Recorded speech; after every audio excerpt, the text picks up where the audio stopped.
আসসালামু আলাইকুম ভিউয়ার্স, আশা করি ভালো আছেন। ২ বা তার বেশি যদি পিডিএফ হয়ে থাকে, সেই পিডিএফ গুলোকে আমরা কিভাবে একটা পিডিএফ এ রূপান্তর করে ফেলবো, এই জিনিসটা আজকের ভিডিওতে আমি আপনাদেরকে কোন ধরনের সফটওয়্যার ইউজ করা ছাড়াই কিভাবে করবেন, এই জিনিসটাই দেখাবো। সো আমি আগের ভিডিওতে আপনাদেরকে দেখিয়েছিলাম কিভাবে অনেকগুলো ছবি আপনি একটা পিডিএফ করে ফেলবেন। একটা পিডিএফ এর সাইজ যদি বেশি থাকে, সেটাকে কম্প্রেস করে কিভাবে কম সাইজ করে ফেলতে পারবেন। আজকের ভিডিওতে আমি আপনাদেরকে দেখাবো অনেকগুলো পিডিএফ আপনি কিভাবে একটা পিডিএফ এ নিয়ে আসতে পারবেন। অর্থাৎ অনেকগুলো পিডিএফ কে কিভাবে আপনি একটা পিডিএফ এ সবগুলো ফাইল এড করে ফেলতে পারবেন। সো যেটা খুবই সিম্পল। এর জন্য আমাদেরকে কি করতে হবে, যে কোনো একটা ব্রাউজারে চলে আসতে হবে।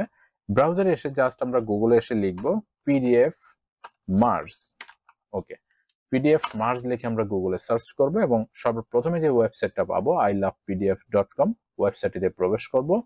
এখান থেকে সিলেক্ট পিডিএফ ফাইল এই অপশনটিতে যাব। এখান থেকে আমি যেসব ফাইলগুলোকে পিডিএফ করতে চাচ্ছি সেসব ফাইলগুলো এখান থেকে জাস্ট অ্যাড করে দিব। ওকে, আমি জাস্ট এখান থেকে ফাইলগুলোকে অ্যাড করে দিলাম। যেসব ফাইলগুলোকে আমি পিডিএফ করতে চাচ্ছি, আপনি চাইলে ডিফারেন্ট ফাইলগুলো এখান থেকে সিলেক্ট করে করে অ্যাড করে ফেলতে পারেন। ওকে, তো এখান থেকে ফাইলগুলো ধরে আপনি জাস্ট সিলেক্ট করবেন এবং এখান থেকে ওপেন করে দিবেন। ওপেন করলে দেখুন যে এখানে কিন্তু ফাইলগুলো অ্যাড হয়ে গেছে এবং প্লাস নামের একটা আইকন কিন্তু এখানে আছে। আপনি যদি প্লাস আইকনে ট্যাপ করেন তাহলে কিন্তু আরো ফাইল এখানে আপনি চাইলে অ্যাড করতে পারবেন। ওকে, তো সিলেক্ট করবেন, ওপেন করবেন, অ্যাড হয়ে যাবে। তো অ্যাড করা যদি কমপ্লিট হয়, তারপরে এখানে নিচে মার্জ পিডিএফ অপশনটিতে ট্যাপ করবেন। কিছুক্ষণ ওয়েট করলে কিন্তু আপনার সবগুলো ফাইল মার্জ হয়ে যাবে এবং এখানে ডাউনলোডের একটা অপশন চলে আসবে। আপনি জাস্ট ডাউনলোড অপশনটিতে ট্যাপ করলে কিন্তু সাথে সাথে এটা ডাউনলোড হয়ে যাবে। তো ডাউনলোড হওয়ার পরে আপনি দেখতে পারবেন সবগুলো পিডিএফ কিন্তু আপনার একটা পিডিএফ এ মার্জ হয়ে চলে আসছে। এখানে দেখুন যে ১ থেকে ১৮ পর্যন্ত সবগুলো কিন্তু একটা পিডিএফ এ মার্জ হয়ে চলে আসছে। ঠিক আছে?